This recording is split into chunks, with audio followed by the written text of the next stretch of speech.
வினேஷ் போகத் என்று சொல்லக்கூடிய மிகச்சிறந்த மல்யுத்த வீராங்கனை. இந்த தகுதி நீக்கத்தை ஏறத்தாழ பாஜகவினுடைய ஆதரவாளர்கள் அத்தனை பேருமே இணையத்துல கொண்டாடுறாங்க. திட்டமிட்டு இது போன்ற ஒரு சூழ்நிலைக்கு உருவாக்கினீர்களாங்கிற சந்தேகம் எல்லாருக்கும் வருது இல்லையா? நடிகை குஷ்பு போட்டிருக்க பதிவெல்லாம் மிக மோசமாக இருக்கு. நீதா அம்பானி அம்மா செய்ய வேண்டிய வேலையை சரியா செஞ்சுட்டீங்க, உங்களுக்கு நன்றி அப்படின்னு போடுறாங்க. பிரிஜ் பூஷன் சிங் அவர்தான் இந்திய மல்யுத்த சம்மேளனத்தினுடைய தலைவராக இருந்தார். அவரை முழுமையாக பாதுகாத்தவர் இந்திய பிரதமராக இருக்கக்கூடிய தற்போதைய நபர் தான். தனக்கு வேண்டாதவன் பதக்கம் வாங்குகிற ஒரு நிலை வந்துருச்சுன்னா அவனை நாளைக்கு நீங்க மேடையில் கூப்பிட்டு கௌரவப்படுத்தணும். இந்த ஆட்சியினுடைய அழிவுக்கு வினோத் பாகவனுடைய கண்ணீர் துளியே ஒரு காரணமாக நாளை அமையும். மிகப்பெரிய சங்கி கௌதம் கம்பீர் இலங்கையோடு இப்போது போட்டி தொடரையே இழந்திருக்காங்க. இது 1/4 நூற்றாண்டுக்கு பிறகு இந்த சம்பவம் நடக்கும். அயோக்கியர்களின் கடைசி புகலிடம் தேசம். அனைவருக்கும் அன்பு வணக்கம். திராவிடம் 100 பார்வையாளர்களே, இப்படி ஒரு சூழ்நிலைக்கு இந்தியா உலக அளவில் உலகத்தில் இருக்கக்கூடிய விளையாட்டு ஆர்வலர்கள் மத்தியில் ஆனாலும் சரி, அல்லது உலக பார்வையாளர்கள் மத்தியில் ஆனாலும் சரி, சமூக பார்வையாளர்கள் மத்தியில் ஆனாலும் சரி, இந்தியா ஏன் இப்படி ஒரு நிலைமைக்கு போகுது, இந்தியாவினுடைய விளையாட்டு ஏன் இந்த நிலைமைக்கு போயிட்டு இருக்குது அப்படிங்கிற மாதிரி ஒரு வருத்தமான சூழ்நிலை வந்த காரணத்தினாலதான் இந்த பதிவுக்கு திராவிடம் 100 வந்திருக்கிறது. நண்பர்களே, இந்தியாவினுடைய தலைமை அமைச்சராக நரேந்திர தாமோதர் தாஸ் மோடி அவர்கள் 3வது முறையாக பதவியேற்றிருக்கிறார் என்று பெருமையா பேசிட்டு இருக்காங்க.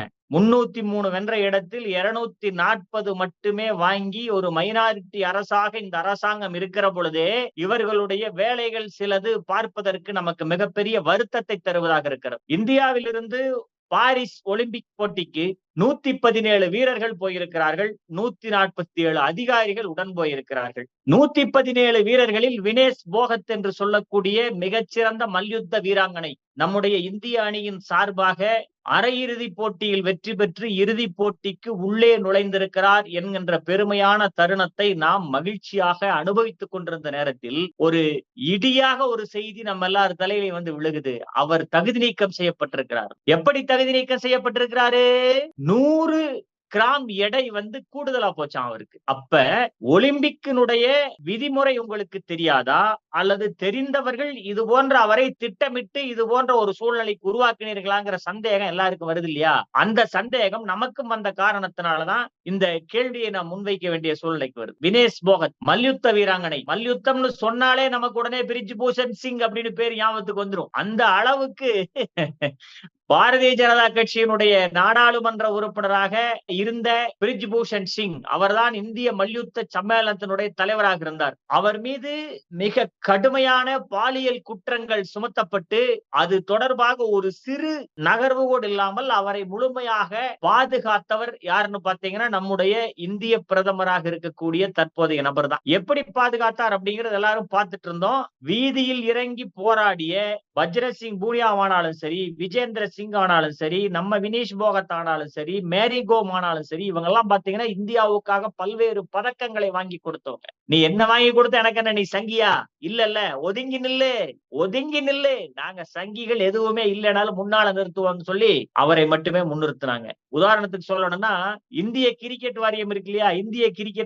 இந்திய கிரிக்கெட் அணி பல்வேறு நாடுகளில் பல்வேறு வெற்றிகளை தொடர்ந்து குவிச்சிட்டு வந்துட்டு இருந்ததுன்னு பாத்துட்டு இருந்திருப்பீங்க. ஆனா அந்த அணியிலிருந்து ஒரு பயிற்சியாளர் அவருடைய நாள் முடிஞ்ச வெளியே போறார், ராகுல் டிராவிட்னு சொல்லி ஒருத்தர். அவர் போன பின்னால இப்ப புதுசா ஒருத்தரை கொண்டு வந்து உட்கார வச்சிருக்காங்க. மிகப்பெரிய சங்கி கௌதம் கம்பீர் அப்படிங்கிற சங்கியை கொண்டு வந்து அந்த சீட்ல உட்கார வச்சதுமே இந்திய கிரிக்கெட் காணாம போயிடுச்சு. எப்படின்னு பாத்தீங்கன்னா, மிக குட்டி அணியான கத்துக்குட்டி அணின்னு சொல்லுவோம். கத்துக்குட்டி அணியான இலங்கை அணியிடம் இந்திய அணி உதை வாங்கி வதைபட்டு வெளியே வந்திருக்கு. அப்ப இதுக்கு காரணம் யாருன்னு பாத்தீங்கன்னா வீரர்கள் கிடையாது. இதுக்கு காரணம் பயிற்சியாளராக இருந்த அந்த சங்கி கௌதம் கம்பீர். அந்த ஆளை கொண்டு அந்த இடத்துல உட்கார வச்ச பின்னாலதான் இது போன்ற சூழ்நிலை வந்துட்டு இருக்குது. அதே நிலைதான் வினேஷ் போகத் ஒரு குற்றச்சாட்டு சொல்றாங்க. அப்பவே சொன்னாங்க. ஏப்ரல் 12ஆம் தேதி அன்னைக்கு அவங்க ஒரு எக்ஸ் வலைத்தளத்துல ஒரு பதிவு போடுறாங்க. எனக்கு பின்னால் மிகப்பெரிய சதிவலை பின்னப்படுகிறதோ என்கிற சந்தேகம் வருகிறது. இந்த சந்தேகம் எனக்கு கூடுதலாக வருகிறது. காரணம் என்னுடைய பயிற்சியாளர் அனுமதிக்கல. நான் குடிக்கிற தண்ணியில கீது ஏதாவது மருந்த கலந்து ஒரு ஊக்க மருந்து சாப்பிட்டாருன்னு சொல்லி என்னை தவறாக வழிநடத்துறதுக்கு வாய்ப்பு இருக்குது அப்படின்னு சொல்லி எல்லாம் நிறைய பதிவுகள் போட்டாங்க. அவங்க அப்பா சின்ன வயசுலயே இறந்துட்டாங்க. அவங்க அம்மா புற்றுநோயால் பாதிக்கப்பட்டிருக்காங்க. இப்படிப்பட்ட சூழ்நிலையில வந்து போராடி இந்த நிலைக்கு வந்து மனம் தளர்ந்து போய், இனிமேல் போராடுவதற்கு என்னிடம் தெம்பில்லைன்னு சொல்லி அந்த அம்மா மல்யுத்தத்திலிருந்தே வெளிய போறேன்னு இன்னைக்கு அறிவிச்சது மிகப்பெரிய வருத்தமா இருக்கு. இது தொடர்பாகவும் மற்றும் பல்வேறு செய்திகளையும் நம்முடைய துணை பொதுச் செயலாளர், தெற்கு மண்டல பொறுப்பாளர் தோழர் வைரமுத்து அவர்கள் நம்மோடு பகிர்ந்து கொள்ள வந்திருக்கிறாங்க. வணக்கம் வைரமுத்து சார். ஐயா வணக்கம். திராவிடம் ஒரு வலையொலியினுடைய பார்வையாளர்கள் அனைவருக்கும் வணக்கம். அதான் நீங்கள் குறிப்பிட்டதைப் போல வினேஷ் போகத்தினுடைய இந்த நிலைக்கு காரணம் வந்து முழுக்க முழுக்க இதுக்கு பின்னால் ஒரு சதிச்செயல் இருக்குமோ அப்படிங்கிற ஐயம் எல்லோருக்குமே வந்திருக்கிறது. ஏன் அப்படின்னா, நீங்க ஒரு சாதாரண போட்டிக்கு போறாலே அவங்களை வந்து ஒரு க்ளோஸ் மானிட்டரிங்ல வைப்போம். நீங்க இதுதான் சாப்பிடணும், இதுதான் இப்படி இப்படின்னு.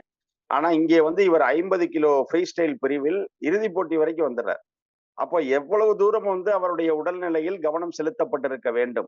இப்ப நீங்க அவ்வளவு அதிகாரிகள் போறாங்க, பயிற்சியாளர்கள் போறாங்க, எல்லாருமே அவங்க கூட போய் கூட இது நடக்குது அப்படின்னா கன்ஃபார்மா இதுல பின்னாடி ஒரு சதித்திட்டம் இருக்குமோ அப்படிங்கிற ஒரு சந்தேகம் வருது. இன்னொன்று, இந்த தகுதி நீக்கத்தை ஏறத்தாழ பாஜகவினுடைய ஆதரவாளர்கள் அத்தனை பேருமே இணையத்துல கொண்டாடுறாங்க.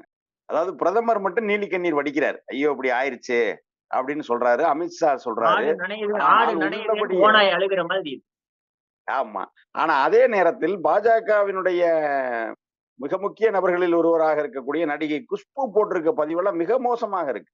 அதாவது இவங்களுக்கு இதெல்லாம் வேணும் அப்படிங்கிறத போல வந்து அவங்க சொல்லியிருக்காங்க. ஆக இப்படித்தான் இவங்க எல்லாருமே வந்து பாத்தீங்கன்னா கொண்டாடுறாங்க. இதில் வந்து மிக ஒரு சிறு புள்ளியாக ஒரு பதிவை நான் பார்த்தேன். அதுல என்ன அப்படின்னா, இதில் வந்து நீதா அம்பானி வந்து சர்வதேச ஒலிம்பிக் கவுன்சில் உறுப்பினராக இருக்கிறார். அப்போ இந்தியாவினுடைய நீதா அம்பானி representative அவர்தான். ஆமா இந்தியாவுடைய பிரதிநிதியாக இருக்கிறார். அவர் வந்து ஒருத்தர் சொல்றாங்க, அம்மா நீதா அம்பானி அம்மா செய்ய வேண்டிய வேலையை சரியா செஞ்சுட்டீங்க, உங்களுக்கு நன்றி அப்படின்னு போடுறாங்க.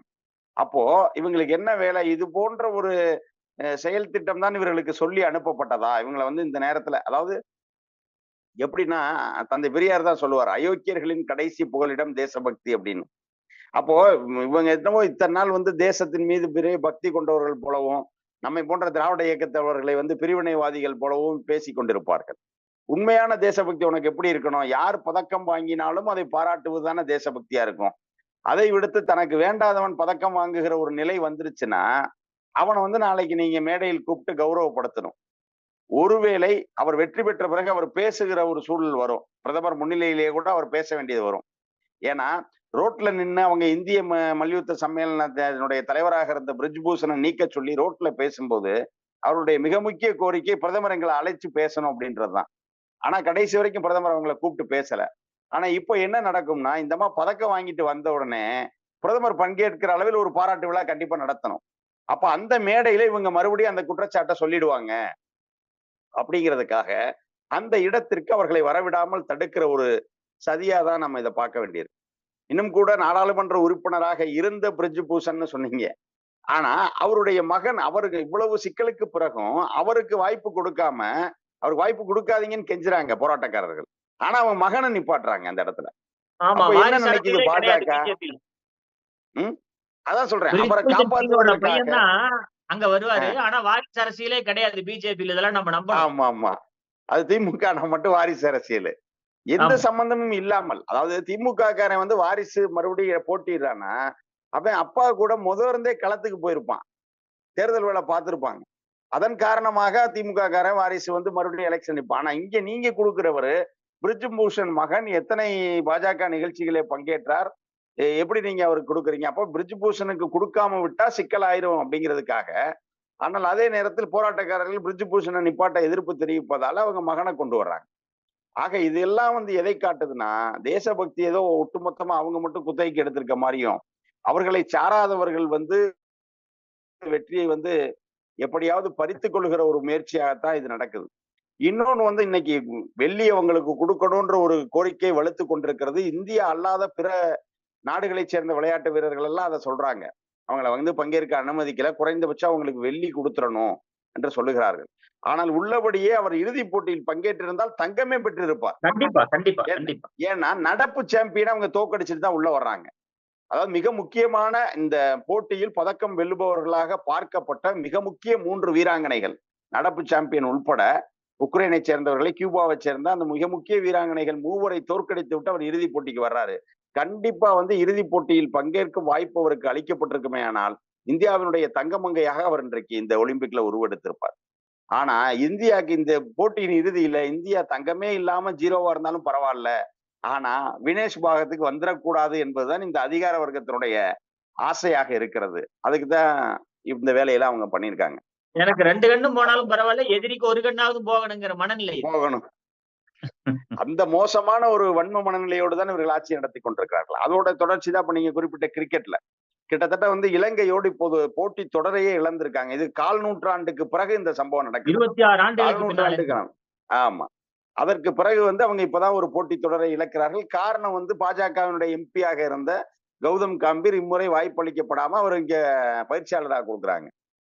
ஒரு நல்ல ஒரு நிலைக்கு இந்திய அணியை கொண்டு சென்று கொண்டிருந்த ராகுல் டிராவிட்டை அவரை மாத்திட்டு இவரை கொண்டு வர்றாங்க. அப்போ இதுக்கெல்லாம் பின்புலம் யாருன்னா சொல்லவே வேண்டாம். இந்திய கிரிக்கெட் கட்டுப்பாட்டு வாரியத்தினுடைய செயலாளராக இருக்கக்கூடிய ஜெய்ஷா. மறுபடியும் வாரிசு தான். அவர் இங்கேயும் வாரிசு வாரிசு தான். அரசியல் கிடையாது. அவர் வாரிசு கிடையாது தோழர். உங்களுக்கு இதெல்லாம் தெரியாதா? அமித்ஷா குடும்பத்தை அவங்க சேர்ந்தவரா ஜெயிச்சா? தப்பு தப்பா சொல்லக்கூடாது நம்ம. சொன்னோம்னா அவ்வளவுதான். திமுகல அப்ப மட்டும்தான் பாருங்க.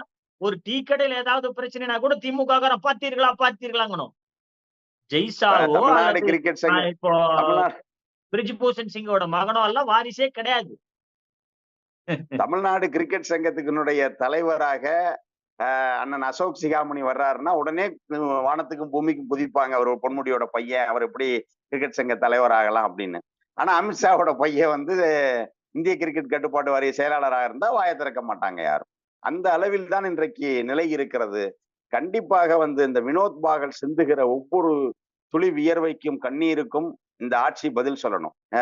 இவர் திருக்குறள்ல சொல்ல போனதான் அல்லற்பட்டு ஆற்றாத அழுத கண்ணீர் செல்வத்தை தேய்க்கும் படைன்ற மாதிரி இந்த ஆட்சியினுடைய அழிவுக்கு வந்து வினோத் பாகலுடைய கண்ணீர் துளியே ஒரு காரணமாக நாளை அமையும். அதாவது மிக விஜேந்திர சிங் ஒரு பதிவு போட்டிருந்தாரு, பார்த்திருப்பீங்கன்னு நினைக்கிறேன். விஜேந்திர சிங் என்ன பதிவு போட்டிருந்தாருன்னா, அவர் அந்த மல்யுத்த வீரர் அவர். எங்களோடு மோடி பேசுகிற நேரத்துக்காக காத்திருக்கிறோம். வினோத் போகத்துடைய வெற்றிக்கு பின்னால மோடி வந்து பேசக்கூடிய நேரத்துக்காக காத்திருக்கிறோம். வாருங்கள் உங்களுக்காக காத்திருக்கிறோம்னு பதிவு போட்டாங்க. அந்த பதிவை போட்டதுமே நம்ம அண்ணனுக்கு ஆடி போச்சு போல இருக்குது. ஐயோ இனி இங்க பேசணுமா அப்படின்னு. என்ன நியாயம்? சின்ன சின்ன நாடுகள் எல்லாம் பாத்தீங்கன்னா நம்முடைய நாட்டினுடைய வீரர்கள் நம்முடைய நாட்டினுடைய பெருமையை காப்பாற்றுவதற்கு இதாவது உலக வரைபடத்துல ஒரு புள்ளி மாதிரி இருக்கும் அந்த நாட்டை பார்த்தா. அந்த நாட்டு வீரர் வீராங்கனைகளுக்கு இருக்கக்கூடிய ஒரு பலம் கூட நம்மிடம் இல்லை. சென்ற முறை பாத்தீங்கன்னா 10க்கு மேற்பட்ட பதக்கங்களை வெல்லுகின்ற அளவுக்கு போன வீரர்கள் இன்னைக்கு இந்த நிலைமை. தமிழ்நாட்டுல பாத்தீங்கன்னா இதே நேரத்துல மிகப்பெரிய விளையாட்டு வீரர்களாக தமிழ்நாடு மாநில அளவில் பரிசு பெற்றவர்கள், தேசிய அளவில் பரிசு பெற்றவர்களால் பல லட்சங்களை பணமாக கொடுத்து பல உதவிகளை செய்து நம்முடைய விளையாட்டுத்துறை அமைச்சர் பல்வேறு வேலைகளை செஞ்சுட்டு இருக்காங்க. ஆனா விளையாட்டுத்துறை அமைச்சர் ஒரு சிறு அளவு கூட பாராட்டுவதற்கு மனமில்லாத ஒரு கூட்டம். இந்தியாவினுடைய தலைமை அமைச்சர் செய்யக்கூடிய அட்டூழியங்களை திரும்பி கூட பார்க்காத ஒரு கூட்டமாக அண்ணாமலை கூட்டம் இருக்குது. சரி, அண்ணாமலை கூட்டம் பரவாயில்ல. நான் தான் பிஜேபிக்கு பெரிய எதிரி, என்னை பிஜேபி விட்டா நம்ம எதிர்க்கிற, என்னை விட்டா பிஜேபி எதிர்க்கிறதுக்கு ஆளே கிடையாது என்று சொல்லிக் கொண்டிருந்த எடப்பாடி பழனிசாமி இப்போது நவதுவாரங்களையும் சாத்தி கொண்டு ஓரமாக உட்கார்ந்து கொண்டிருக்கிறார். அவர் ஏன் உட்கார்ந்துட்டு இருக்கிறாருன்னு பார்த்தா 9ஆம் தேதி அன்னைக்கு அவங்க கட்சியினுடைய மாவட்ட செயலாளர் கூட்டம் வச்சிருந்தாங்க. திடீர்னு தள்ளி வச்சுட்டு தலைமை அவசர செயற்குழு கூட்டம் பின்னால் நடைபெறும்னு ஒரு தேதி அறிவிக்கிறாங்க. இவங்களுக்கு ஒரு மாவட்ட செயலாளர் கூட்டம் நடத்த கூட தகுதி இல்லாத ஒரு எதிரியை நம்ம வச்சிட்டு இருக்கிறோமோ அப்படிங்கிற சந்தேகம் வருது. ஆனால் இந்த எதிரியை எப்படி அந்த நிலைமைக்கு கொண்டு போய் நிறுத்தி இருக்கிறதுக்கான காரணமும் பிஜேபியாக இருக்கிற காரணம் தான்.